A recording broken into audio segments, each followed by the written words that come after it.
Hey guys, real quick before we start the video, I want to direct you to the community tab on my channel. I am currently running an event for you, the viewers, to rate every single Monster Hunter monster from 1 to 5 stars. This project is going to be a bit of a run back from the 20th anniversary popularity poll and is meant to allow everyone to voice their opinion on every monster, so we can get a big picture look at how the whole community feels about the entire Monster Hunter bestiary. There will be a new poll on the community tab every single day at noon Eastern Standard Time, and all polls will remain live on the channel, so you can answer any of them at any time. You will not miss out if you miss the poll for the day. I will be updating numbers all the way from now until the end of October when the last polls have been run, and in October or November, we're going to have a massive video event where your comments will be read, all the numbers will be crunched, and the monsters will be reordered based on how you all voted. Every vote on every poll matters, and anyone has a chance to have their comment read in the video itself. And if you want to help me get more data and reach the broader Monster Hunter community, I'd appreciate a like on this video and, maybe hit the subscribe button to help this channel grow. It'll put me and this project in front of more eyes. Okay, no more YouTuber CTA shilling. Here's the video you actually clicked on. Thank you.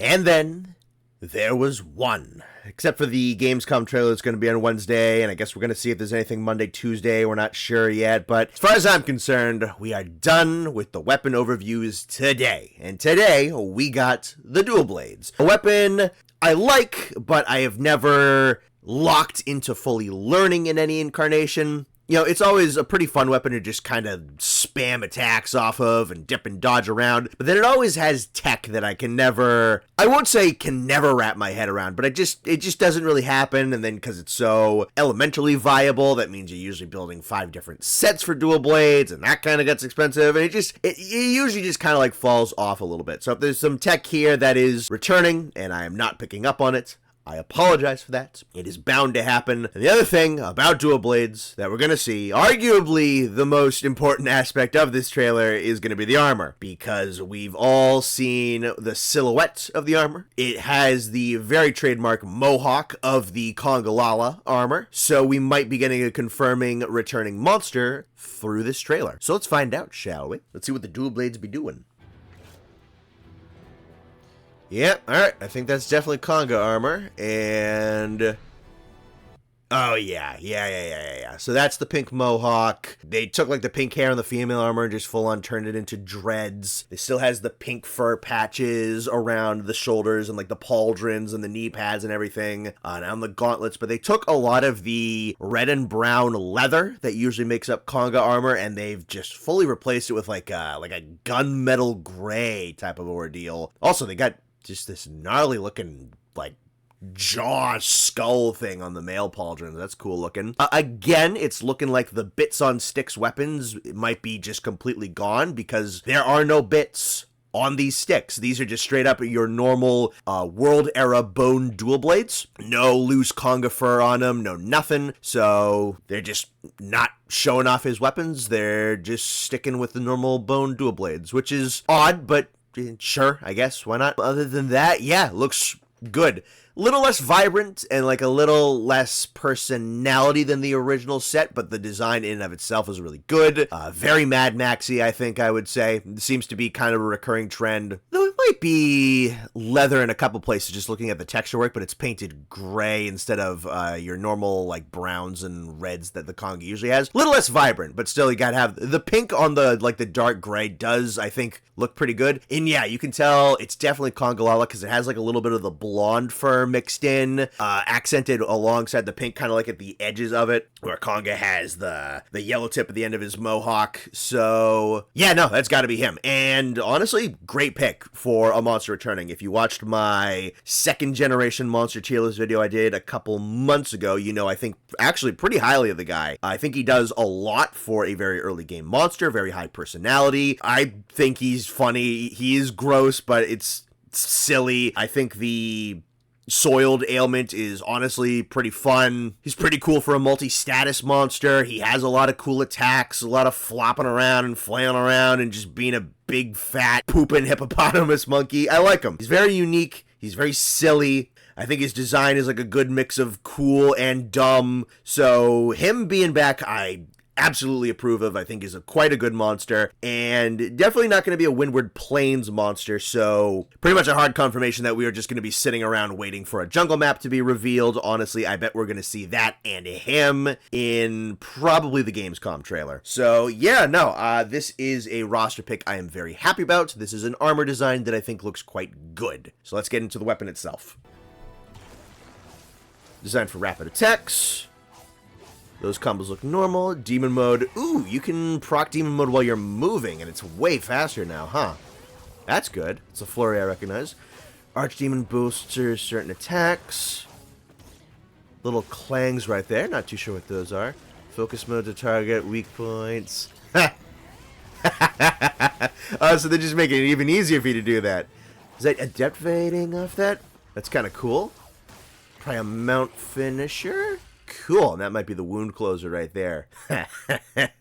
Yeah, no, they just made it wicked, wicked easy for you to get that Beyblade attack off now, huh? They want you. They are very, very proud of that animation. Very happy with how cool it is. It's like, no, you're going to be using it. You're going to be using it. You're going to make it even easier to do it off the face so you can do the full wind down the body. Okay, cool. That didn't look... There's a couple things in there that look particularly notable, but not too much I really don't recognize whatsoever. Though I can always be reminded, of course, you people in the comments down below who actually know dual blades very well, feel free to let me know what I miss and what I get wrong. You're always very nice about that. Thank you very much. Designed for rapid attacks. Yeah, all right, so you go in with the dodge, come up and slash. Yep, I recognize all that. Okay, so I think that's a normal, just completely bread and butter dual blades combo. So enter demon mode to boost the damage of your attacks. There is your demon mode UI up in the top left. Yeah, okay, so that's a cool little change right there. Always with demon mode, you have to plant your feet on the ground to do the animation. Not only are they making that animation quite a number of frames quicker, but you can move while you do it. Nice change. Obviously, definitely a really nice change. Yeah, it's pretty great. Ooh, that's interesting. You look up in the top left, the UI changed a little bit. So the sword goes from parallel to each other. When demon mode's procced, one of them raises. So let's see if that fills the meter any differently. It could just mean that it's in demon mode and it's like changing for the sake of changing, but I guess we'll see in a second when we check out the UI. Goes in with this. All right, that's kind of like the whirling gap closing slashes. Yep. All right, so recognize that for sure. So that's just an attack off of like circle or something when you're in demon mode. Okay, so that is the flurry that you usually get off of like a triangle circle, double button impress, or a double button press. So recognize the combo there for sure. Interesting question though, is these little red flashes that are proccing in the middle of the combo. So that's the input. Then there was a second flash right there. Right here. So there's a second flash. Yeah, you can see it like full body right there. So I know with a move like Perfect Rush on Sword and Shield, there are moments within the combo where you can press the attack button again at the perfect timing to bolster the strength of the oncoming attack in the middle of the combo. So are they giving that to the Dual Blades Flurry, where there is a point in the combo where you can put in an input to bolster the damage of the attack? I guess that's a neat little change. Just further make demon mode even stronger. If you want to do that, I guess it's perfectly fine. Yeah, there's even like, if you watch it really quick, you can tell there's like 1/4 of a second little pause in there, right as the input is pressed. Yeah, she holds that animation. It's very, very, very, very quick, but she holds that animation for a second. Then there's a flash, and then it goes in. So yeah, I think it's a little bit of a Perfect Rush-ism where there's an input where you can actually make the following up attack a bit stronger.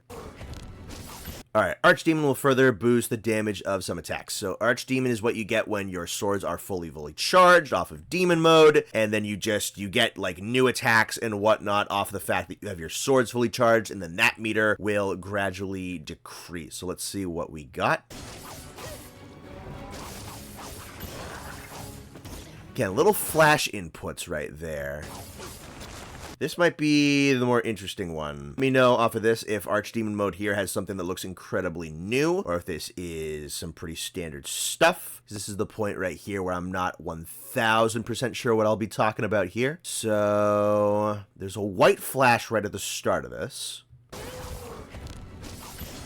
Yeah, okay, so what is that? Because that's like in the middle of the combo. That's not even like a heavy follow-up to anything.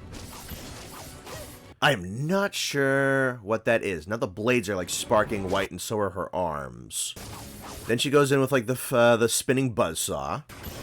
Then there's another white clash, and then she goes into another combo. Dips out of that with a very quick evade step. Goes back in with the buzzsaw and finishes with like the double sweeping finisher. These inputs have a white flash to them. Are these combo extensions off of an input? Because she just kind of keeps attacking. There isn't really even all that much of a pause. Like, watch that again. Yeah, so it does like 2 hits, white flash, keeps going with the combo, breaks off for only like half a second, goes right back in with the buzzsaws, finishes that, white flash, goes with another combo, dips out, buzzsaws back in, finishes. So are these white flashes some kind of input that like, all right, I'm going to be it's kind of like an animation cancel out of the end of a combination. That way that you can just kind of keep going into another one. Maybe that's it. Again, if you know the weapon better than I do, please correct me. But those white flashes are definitely different, and she really kind of just keeps going. There's a couple of bits where it feels like the combo could end, but it really doesn't. And those white flashes, for the most part, seem to be at the impetus of that. So that is my guess at the moment. Yeah, so a couple hits, white flash, keeps going. Breaks off, buzzsaws in. Yeah, I think that's an animation cancel. Because, let's roll that back. Buzzsaws in, does that finisher. White flash immediately goes into that. Then can evade into that. Does the buzzsaw again that she just did, and then does the double slash finisher of the buzzsaw. Then there's no white flash, doesn't transition to anything else, and the combo ends. Yeah, okay, so does Archdemon mode give you animation canceling combo extenders? That's kinda nutty. That's my guess.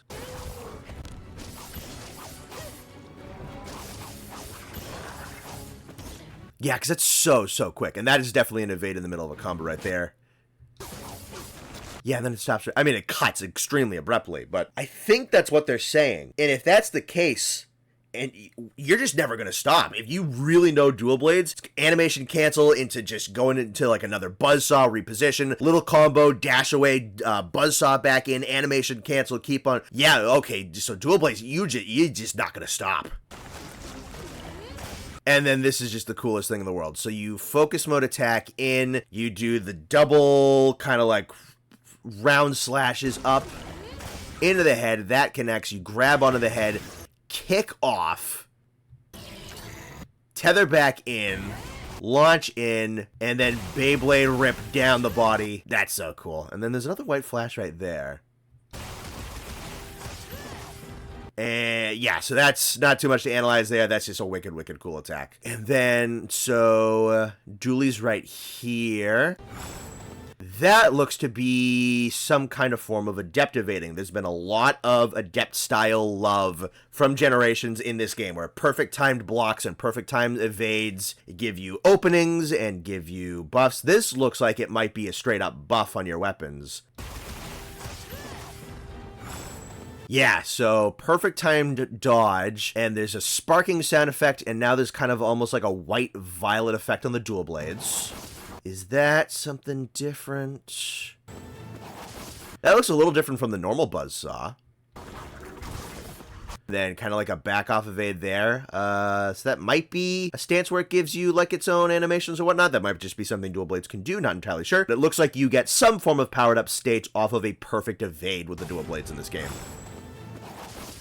In fact, it looks really nice too. The kind of like white lilac type of coloration on there. Looks very, and the kind of the trailing effect behind it looks really cool. I think this right here is just a mounting finisher. right there. And then not super duper sure what this is right here. That might be the wound closer. Let me see if anything gets closed when she does the Beyblade attack. So there's scarring on his neck and on his upper lip right there. Grabs into that, kicks off. Let me go frame by frame for a moment. Hard to tell. The angle's weird. So do you wound close with the Beyblade attack? I mean, I guess you could.